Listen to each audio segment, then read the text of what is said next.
Hello, I'm Avis Kalfsbeek, and this is the Peace is Here podcast. Welcome to Peacewarts, School of Peacecraft and Inquiry, where we practice the skills of peace through short classes. We take the peace work seriously, but not ourselves. If you're joining us mid-school year, you're not late. Orientation begins at episode 198.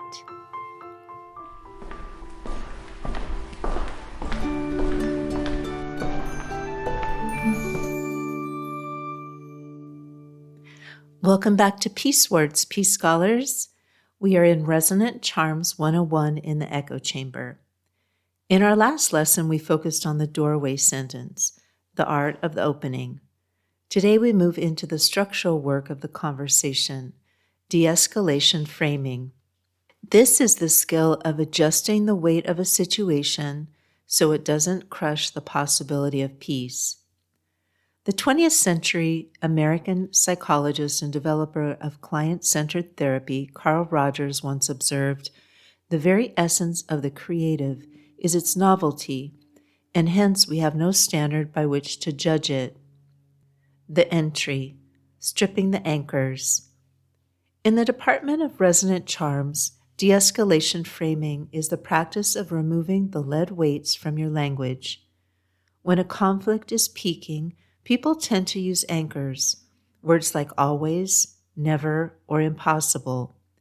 In Resonant Charms 101, we recognize these as biological triggers. These words signal a threat to the amygdala, causing the listener's prefrontal cortex, the part of the brain that can actually solve problems, to go offline. Framing is the process of putting a new structure around the same set of facts. You aren't surrendering the truth. You're stripping away the evaluative judgment that makes the truth feel like a weapon. By moving from evaluative language to descriptive observation, you lower the temperature enough for the brain to stay in the room. The history, territory, and honor. To see framing in action at the highest level, we look to the 1978 Camp David Accords. Egypt and Israel were deadlocked over the Sinai Peninsula. For years, the frame was territorial. Who owns this dirt? As long as the frame was ownership, the weight of the conflict was immovable. President Jimmy Carter helped shift the frame from territory to security and sovereignty. He realized that Israel didn't necessarily need to own the dirt. They needed to be sure no tanks would cross it. He realized Egypt didn't need to win a war. They needed the dignity of their flag on their land.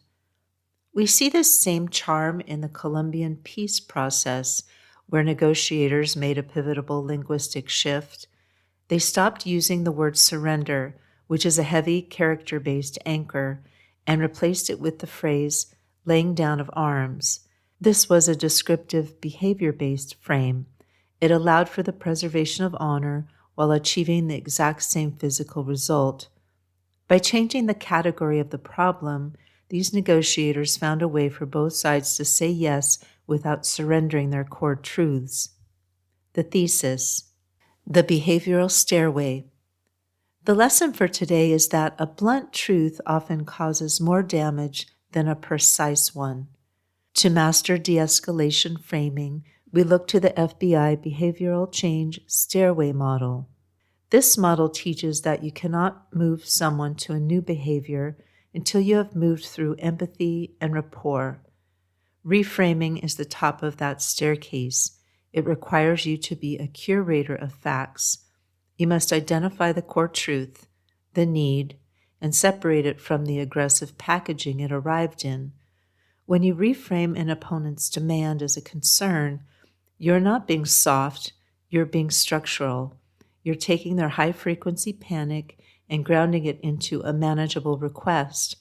If you can change the frame from a battle of wills to a puzzle of needs, you make the truth light enough to carry. The Commons Forge. How does this concept of de-escalation framing support a world of sharing? It challenges us to treat the very language we choose as a collective cognitive resource that can either be degraded or cultivated. When a dispute is weighed down by rigid zero-sum linguistic anchors, we trigger a tragedy of the commons where a desperate battle of wills depletes our shared relational field. By deliberately reframing a hostile demand into a manageable concern, a peace scholar prevents this depletion, transforming a toxic defensive environment into a shared puzzle of cooperative human needs. Homework. 1. Look up the difference between a position and an interest in conflict resolution. Find one example of how a person's stated demand position hides their actual need. 2. Write down one question about any of this episode's topics. If you don't have a question, just write no question. 3. Optional. Think of a recurring argument in your life. Identify one anchor word you usually use and try to rewrite that truth using only descriptive, non-judgmental language. Notice if the rewrite feels lighter in your throat when you say it.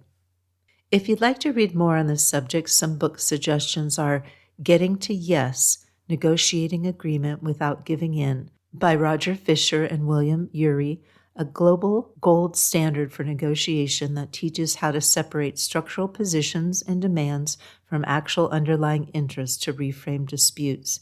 And Never Split the Difference, Negotiating as If Your Life Depended on It by Chris Voss, which bridges the tactical mechanics of the FBI behavioral change stairway model with real-world linguistic framing to lower emotional temperatures safely.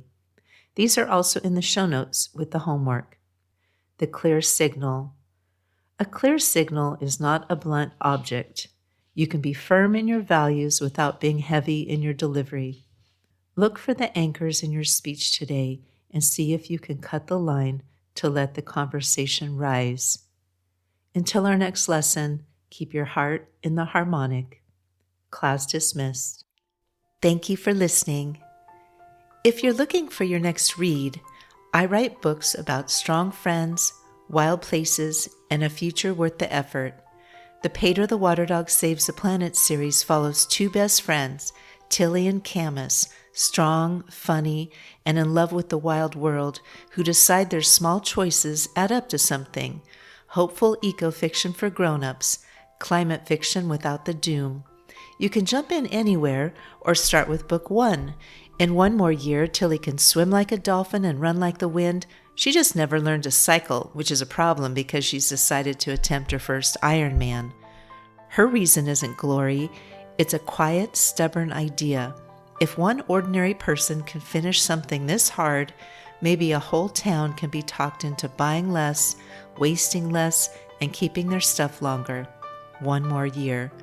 To pull it off, Tilly leans on her best friend and coach Camus, tattooed, tequila-loving, and exactly the voice you'd want yelling at you from the shore, plus a gruff, retired cycling pro hiding out on a private island, a pack of maverick mountain bikers, a salty old pirate named Ike, and Pedro, her devoted water dog.